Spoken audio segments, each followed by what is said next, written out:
Bismillahirrahmanirrahim. Assalamualaikum warahmatullahi wabarakatuh.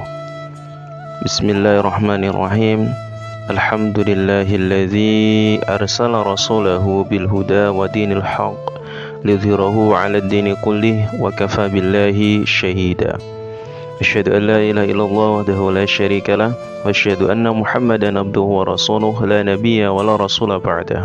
Allahumma shalli wa sallim ala nabiyyina Muhammad wa ala alihi wa sahbihi wa barik wa sallim ajma'in. Sahabat inspirasi rahimakumullah, puji syukur kehadirat Allah Subhanahu wa taala karena pada kesempatan yang barokah ini kita dapat dipertemukan kembali untuk belajar bersama, dan semoga kalian dimanapun kalian berada dalam kondisi sehat walafiat, dimudahkan segala urusannya, amin amin ya rabbal alamin.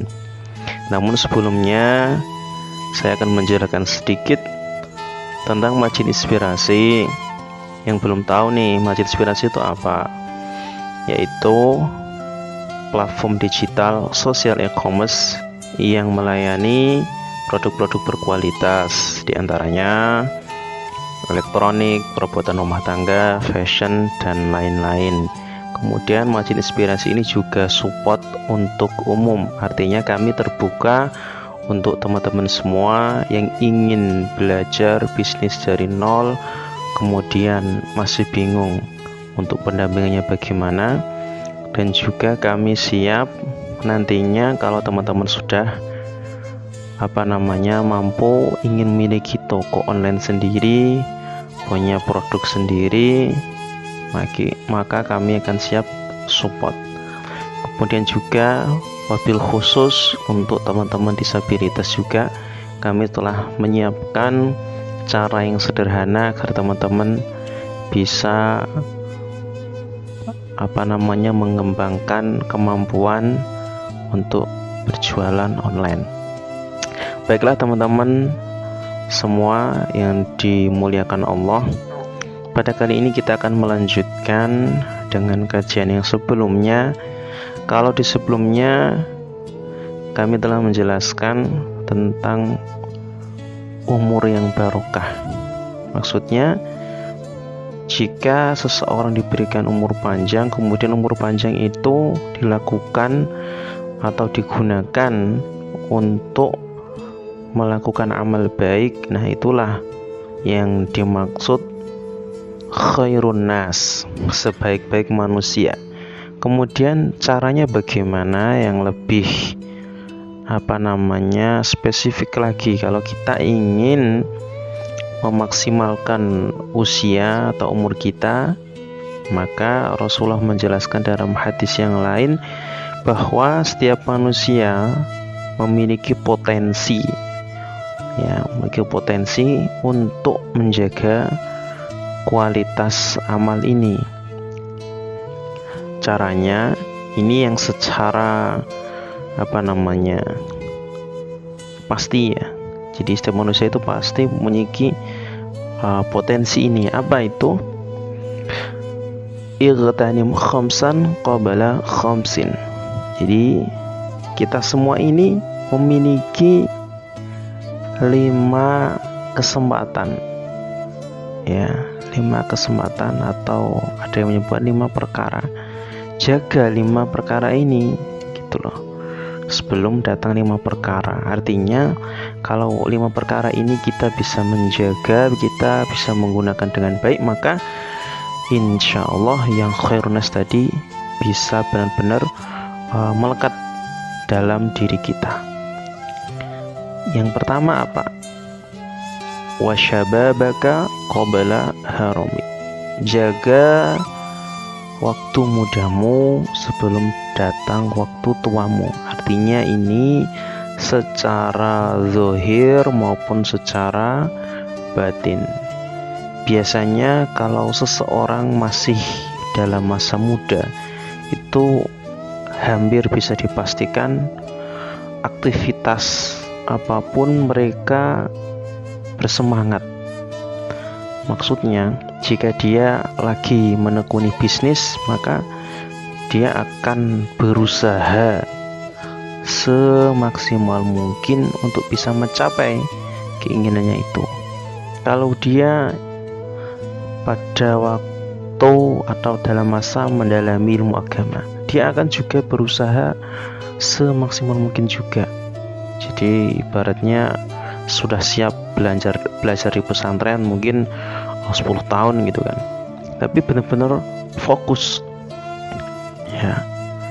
Kemudian masa muda itu juga ingatannya masih bagus ya. Jadi kalau untuk belajar ilmu yang banyak itu ibaratnya wadahnya masih muat banyak gitu kan. Ini sudah fitrah gitu kan ya. Kalau masa tua atau nggak boleh belajar, boleh tetap ya. Namun memang pepatah mengatakan kalau belajar di waktu muda itu kan bagaikan mengukir di atas batu. Mengukir di atas batu kan lebih mudah. Kalau belajar di masa tua itu bagaikan mengukir di atas air. Ya bisa, tapi ya banyak sulitnya gitu kan. Namun tentunya jika yang sudah terlanjur, misal mu'alaf sudah usia tua misal, itu tetap bersemangat gitu loh. Maksudnya Allah tidak menilai hasilnya, tapi dalam segi usahanya, prosesnya itu bagaimana dia menjadi baik itu kan.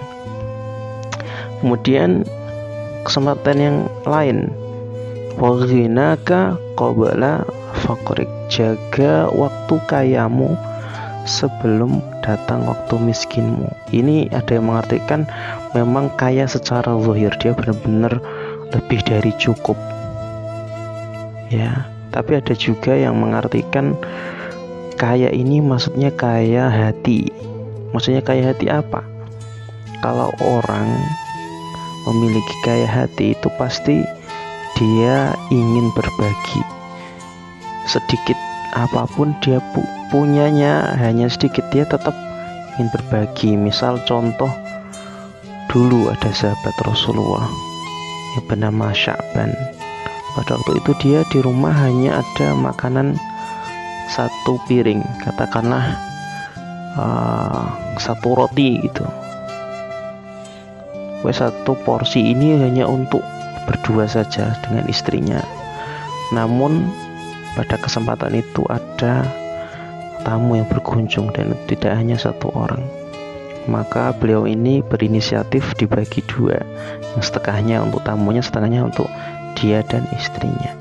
Ini kan nggak bisa dibilang cukup, karena ya sungguhnya malah kurang. Tapi karena memiliki kaya hati, tetap memuliakan tamu gitu kan. Nah, makanya sekarang bisa kita latih nih. Jadi kalau ingin berbagi itu jangan nunggu kaya harta, bener-bener punya mobil banyak, punya rumah yang bertingkat dan lain-lain. Nggak usah nunggu itu. Kita punya uang seberapapun kita bisa berbagi. 10.000, 15.000 kita bisa berbagi. 1.000, 2.000 perharinya itu bisa.